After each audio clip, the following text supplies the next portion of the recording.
My name's Mike Sullivan. I'm a former IRS agent and teaching instructor with IRS. I worked there over a decade. I'm a national expert in IRS tax resolution matters. I was a revenue officer, worked in the collection division, worked narcotic trafficking. I've been on Fox Business, ABC, and all the major news stations. Not advertising, actually giving my opinion on things. So today I want to talk to you about the offer and compromise. There's a lot of stuff out there about the offer, settle for pennies on a dollar, all this yada yada stuff. Well, as a former revenue officer, I work the offer and compromise program. What do I mean by that? I used to accept offers, deny offers, and taught others, revenue officers, how to work the offer program. So what I'm telling you is pretty much the gospel according to an IRS agent who actually knows the program both inside and out. I have looked at, I don't know, hundreds upon hundreds of offers, and what I try to do on my YouTube channel is kind of open the curtain and let you know what an IRS agent is thinking, things that you need to know about. So there's a lot of good stuff out there. There's a lot of bad stuff out there. There's a lot of people who don't know what they're doing. A lot of people sharp and know exactly what they're doing.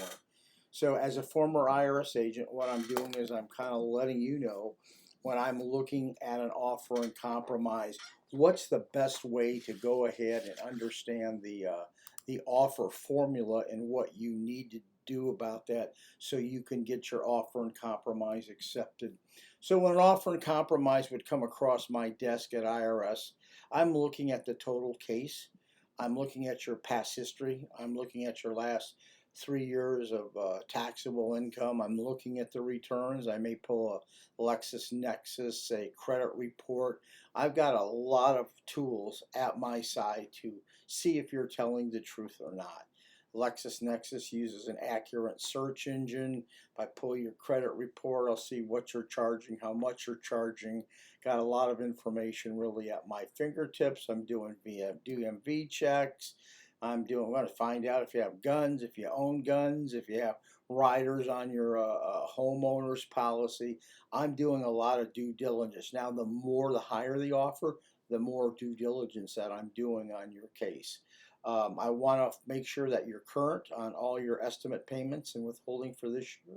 I want to make sure all your tax returns are filed.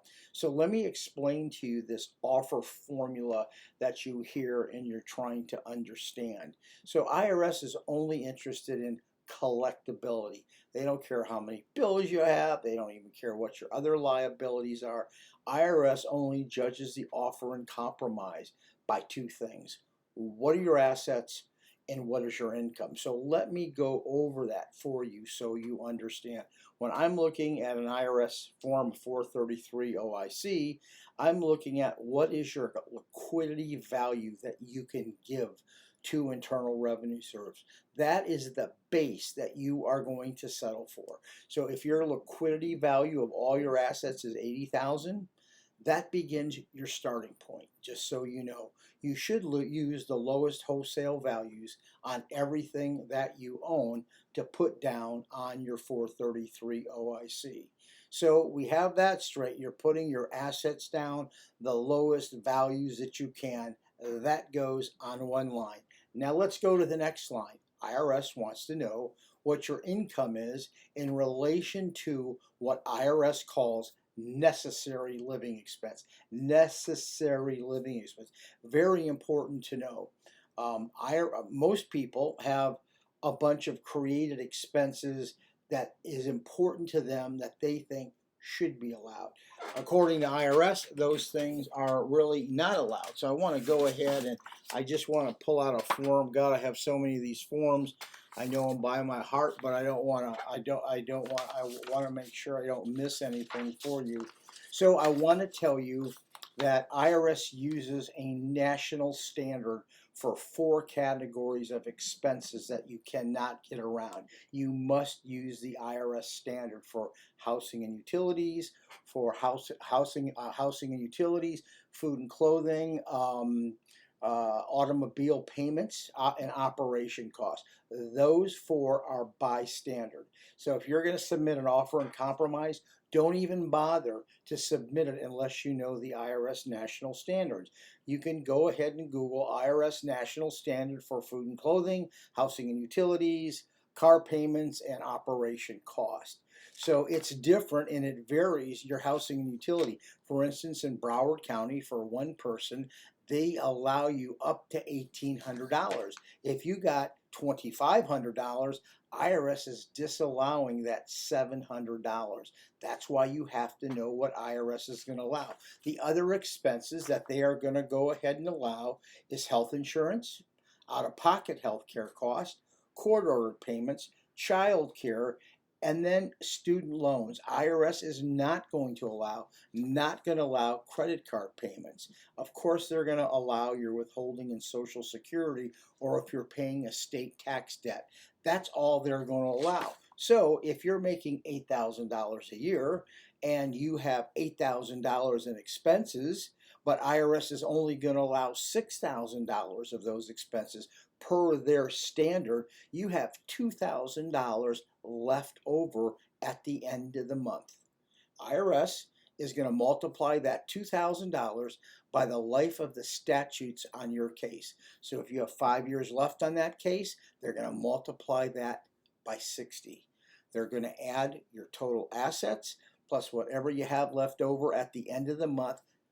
By their chart, they're going to multiply that, whatever you have by the statute expirations.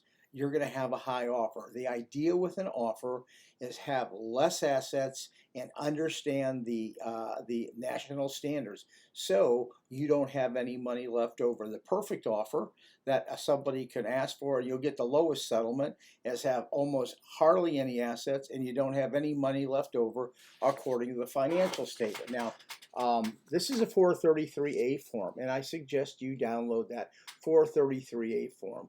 You should stop and get that form and download it. You're going to understand on that form, IRS has two columns. If you understand the two columns they have, let me move this a little closer.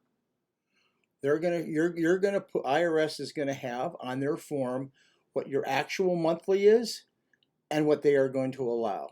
If you do not know what they're going to allow, do not file an offer and compromise, because you are going to get burned. So once again, what is the formula? IRS specifically wants, IRS wants your total liquidity, whatever you have left over at the end of the month by their standard, multiplied by the life of the statute. On the form, it says you multiply it by 12. You don't. That's a lie. That's an illusion. If you like the content that I've given you, it's important that you go ahead and subscribe to my channel. For some reason, YouTube likes subscriptions. I don't know why, but that's important to them. I try to get good content. My content only gets pushed to the top if you subscribe and like. That would be helpful. If you have stuff within the offer you want to know or a specific question, I'm really happy to answer that. And this YouTube today came out of questions that I'm asked. So once again, a subscription would be helpful. If you want to know more about the formula, make a comment, send me an email. I'm happy to do that. Thank you.